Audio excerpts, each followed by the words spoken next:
Learning from the Bible. We're going to read from the Bible. Our Bible passage today is 1 Corinthians chapter 15.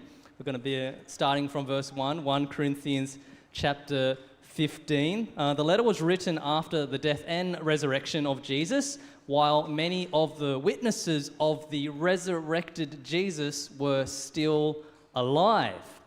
So the back screen isn't working, so I'm actually going to turn my back to you, sorry. 1 Corinthians chapter 15, starting from verse 1. Now, brothers and sisters, I want to remind you of the gospel I preached to you, which you received and on which you have taken your stand. By this gospel you are saved, if you hold firmly to the word I preached to you. Otherwise, you have believed in vain. For what I received, I passed on to you as of first importance, that Christ died for our sins according to the Scriptures, that he was buried, that he was raised on the third day according to the Scriptures, and that he appeared to Cephas and then to the 12. After that, he appeared to more than 500 of the brothers and sisters at the same time, most of whom are still living, though some have fallen asleep. Then he appeared to James, then to all the apostles, and last of all, he appeared to me also, as to one abnormally born. Well, I'll now invite our homegrown international speaker, Dr. Sam Chan, who, as far as I can tell, is speaking in America more than here in Australia. And if he's not in America, he's in his backyard smoking a massive cut of brisket or taking his beautiful wife, Steph, out on a date, if his Facebook is anything to go by. Welcome, Sam Chan.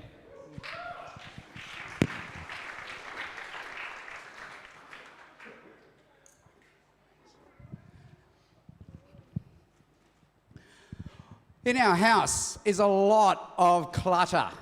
So that means when guests come over for dinner, we have to move all the clutter from the living room into our bedroom. But when the guests leave, we have to move all the clutter from the bedroom back out into the living room.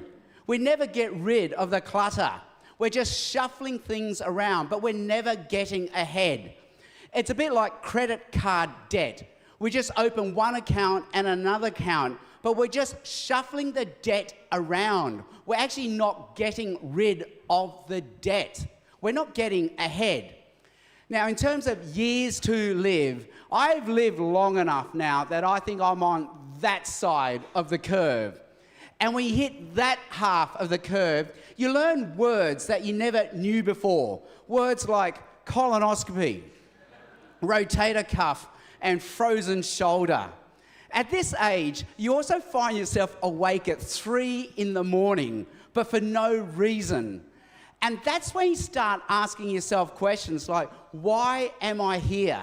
Who am I? Where am I going? And will I be happy if I'm the same person in 1 year's time? So it's a good time to ask ourselves, well, what? What am I looking for? And if I haven't found what I'm looking for by now in life, how will I ever find what I'm looking for? So today, I want to suggest that maybe Easter gives us what we're looking for. So welcome again to our church, and welcome especially if this is your very first time, and welcome if you're just checking out Easter, and especially welcome if maybe this is your first Easter in a church. And once again, my name is Sam Chan, and the question we're going to look at today is this: how does Easter give us what we're looking for? So what are we looking for? Now, a little while ago, in my house, we had no internet for many days. So I rang up the provider and I said, hey, what's going on? We have no internet. And then she said, well, have you turned off the router and turned it on again? And of course, I rolled my eyes and went, please, of course we've done that. And then she said, well, have you turned off the computer and turned it on again? And again, I rolled my eyes, please, of course we've done that. But then she said, have you physically unplugged the router from the wall and then physically plugged it back in? And I said, no, we have not done that yet. And so we did, and it worked. We had internet. So what we needed was basically a total unplug and a replug. We needed a reboot. What if that's also what we're looking for? I still work part-time in the hospital system as a medical doctor, and just last year, to be reaccredited, recertified as a doctor in the hospital, I had to do a CPR course all over again. And I sort of rolled my eyes. Please, I know how to do CPR. But no, so much has changed in CPR since I was a medical student. We now have these things, and you guys know way more about these things than I do now. And they're called AEDs, Automated External Defibrillators. And you put these pads on the chest, and they give the heart a boom, an electric shock. And it kickstarts the heart. It reboots the heart from a broken rhythm back into a normal rhythm. It gives the heart a reboot. So what if that's also what we're looking for, a reboot? As you might know, I have 3 boys who are now grown into young men. But when they were younger, as little boys, if they were having a bad day, we had a saying in our family, let's just start again. Let's just have a hug and restart the day. Let's just start again. In other words, let's give the day a reboot, and it would work. So what if that's also what we're looking for, a reboot? This is David Brooks. He's a world-famous author, a very successful writer. He writes for the New York Times. He's written many international bestsellers. And just a few years ago, he wrote this bestseller, and it was called The Second Mountain. And it describes his own journey in life. He talks about how he climbed the first mountain.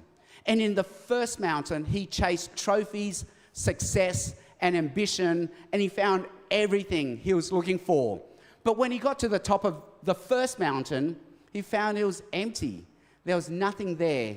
And that's when he realized his life needed a reboot. He needed to start all over again because there was a second mountain he should have been climbing instead. So what if we too are looking for a reboot, a new change, a new direction in life? Well, that's the promise of Easter, that Easter gives us that reboot. We just had a Bible reading from 1 Corinthians chapter 15, and what this Bible reading contains is a very, very early, what they call a Christian creed, what people of the early Christian faith used to recite to describe what Christians believe. And they've traced this creed back to like 30, 40 AD. It exists only a few years after Jesus died and rose from the dead. And the creed goes like this. This is the Christian faith summed up. Christ died for sins, he was buried, and he was raised on the 3rd day. And what this creed is saying is that Christians believe that 2,000 years ago, on the original Easter Friday, today, Christ died. And he was buried, he was dead. But then 3 days later, on the original Easter Sunday, 2,000 years ago, 3 days from now, Jesus rose from the dead. And this is the Christian faith claim, that Christ died, he was buried, but he was also raised on the 3rd day. So let's just unpack this a little bit more.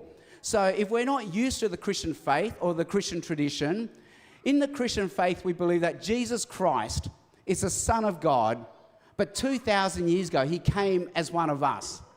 Now, if you've heard me speak, you will know that I like to go through the internet to look for photos of what I think Jesus would look like if he was here today. So I do this all the time, but one time I went to a church and I showed a photo of someone from the internet and I said, if Jesus was here today, he would look like this person. But afterwards, this man came up to me and said, you know how you like to go through the internet and find photos of what Jesus looks like if he was here today? I said, yes. And he said to me, stop it. Don't do it. And I said, why? And then he said, because if Jesus was here today, he will look just like me. I'm that photo. You don't need to look through the internet anymore. So ladies and gentlemen, if Jesus was here today, this is what he would look like. And you know what? Chances are he would have been pretty close, because I reckon Jesus was just a short, nondescript Middle Eastern male walking around the Middle East, around the shores of Lake Galilee, the Sea of Galilee. But the Bible also hints that Jesus wasn't that good looking. So I think this guy is way too good looking to be Jesus. Now I do this because the Bible says that Jesus was 100% God, but at the same time, he was also 100% human. He really was just like us. He took on our atoms and molecules. He took on our nose hairs. He took on our body odor. He really was one of us. And Jesus, the Son of God, on the original Easter Friday, 2,000 years ago, when he died on the cross, he died as one of us. And 3 days later, when he rose from the dead, he rose as one of us. And the way we understand this to work is this then. So, 2,000 years ago, when Jesus died on the cross on the original Easter Friday, it's like God switched off the lights to the universe. And when Jesus rose from the dead, it was like God, boom, switched the lights back on. When Jesus died on the original Easter Friday 2,000 years ago, it was like God, boom, unplugged the universe. And then when Jesus rose from the dead 2,000 years ago, on the original Easter Sunday, it was God, boom, re-plugging the universe. In Easter, God basically reboots the universe. And if we put our trust in Jesus, that offer is open to us as well. We too can be rebooted. And so we put our trust in Jesus and believe it's like God, boom, unplugs us from all the brokenness, the guilt, the sin, the shame, the secrets, the skeletons that we have, and then God, boom, replugs us back in, but into Jesus. The same supernatural power that raised Jesus from the dead is a supernatural power that's open to us. And so when we talk about a reboot, yes, it's sort of a change of mindset. Yes, it might be a change of looking at things. Yes, it might be a psychological change. But on top of all that, it's actually a supernatural change. Something supernatural happens and we really are rebooted. And that offer is open to all of us. So what does that really mean? Now, in the Christian faith, we have a tradition where when we put our trust in Jesus, we have a symbol of baptism. And I think it's a great symbol. And in our tradition, in this church, when we get baptized, we actually go under the waters of baptism. And it's a symbol that in the same way Jesus was dead and buried, in Jesus, I too die. My old life is gone. It's dead. And then when I come out of the waters of baptism, in the same way that Jesus rose from the grave, I too am rising to a brand new life. It's more than a reboot, it's actually a rebirth. It's better than a reboot. Now, as you might know, I work part-time as a medical doctor. I assist orthopedic surgeons as they operate. But as you might not know, is I get operations just as much as I work as a doctor. So this picture is just from December last year, Westmead Private. I assisted the foot and ankle surgeon at the back for the whole list. And at the end, I jumped in the bed, changed my clothes into patient clothes, and I then got operated on. And in medicine, we have a saying, you die according to your specialty. And because I work in orthopedics, which is bone and joints, that means all my diseases are orthopedic diseases. And it's true because so far I've had 2 toe operations, 1 ankle operation, 3 knee operations, 3 back surgeries, and 3 shoulder operations. You really do die according to your specialty, which makes me really glad that I don't work in colorectal surgery. But I complained about this to my dad. I said, hey, my body is falling apart, But then my dad said, you know what? On the day you were born, that was the best body you ever had. From then on, it's just downhill. So wouldn't it be good if we could be born again? And of course, that is the promise of Easter, that in Jesus, it's more than a reboot. We are born again. And this is how the Bible sums it up. This comes from Peter, one of the original followers of Jesus. And he says, when you put your trust in Jesus, something supernatural happened. You have been born again. So what does that mean? Well, it's sort of both literal and metaphorical. Because in the same way Jesus rose from the dead, when we put our trust in Jesus, it's saying that we too will get a new body on the other side of death. But more than that, on this side of the grave, we really do have a new life.